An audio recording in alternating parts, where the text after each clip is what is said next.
Hello everyone, so this video is on how to upgrade the firmware on the Fluke GFL1500, which is the ground fault locator unit, and you can use this ground fault locator to identify ground faults in your solar systems if you're working on 1500 volt systems or 1000 volt systems and want to identify which module or which string in your solar configuration has a ground fault. New tool from Fluke can help you in that. It has a transmitter and then a receiver, but the point of the video today is to see how you can upgrade the firmware on this tool. So in order to do so, switch the tool on, and then there is a setup function right here. So press the setup function and then you can go to the firmware option, go and check the firmware option. So this tells me that I need to go and check the true test software, and that's how you do it. You do it from the true test software, but in order to do through the true test software, it will ask you to remove the batteries from the transmitter and then connect this unit through a USB.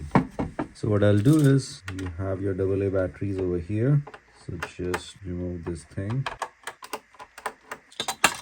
and then you have this small case right here. So I can remove this whole set of battery or a battery pack, and then there is a USB port right here. So if you see, there is no USB port other than that.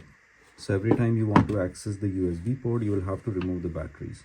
And now I can connect this to the true test software using a USB-C type. So let's go and do that. So I have my USB-C type here. I connect this, and then the other end is connected to the laptop. Once I connect this, there is no battery pack here.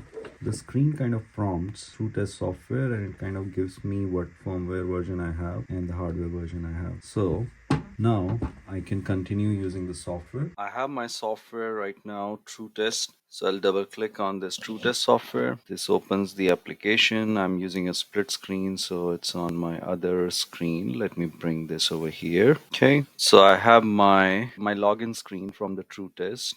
I can just log in here. This is a demo version of the software I'm using. So let me zoom it. All right, so now what I can do is go to the solar section. So this has a couple of different sections right here. One is the EVSE, then insulation tester, you have your solar. So let's go and click on solar, click on open here. And then on the open, if I go and click on administration, I have firmware update option. So go and click on that. Now it will ask you, what are you updating firmware on? Is it SMFT 1000 or is it GFL 1500? So in this case, this is the GFL 1500. So before firmware update, users should turn off the instrument and remove the batteries from the instrument, which we have already done. So we'll click on OK. So now it will try to find the unit and see how quickly it found the unit. It found that there is a 8.61 firmware over there, and now you can update it to 8.64. Do you want to download it from the cloud? Click on next, click on next.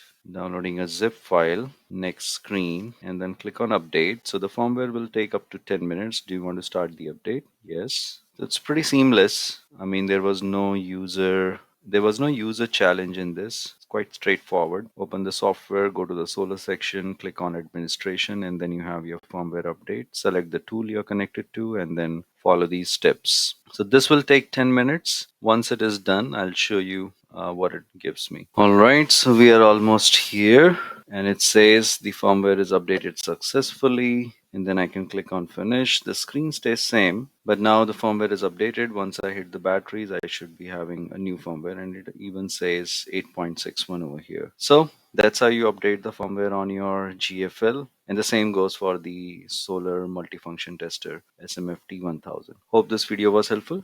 See you on the next one. Thank you.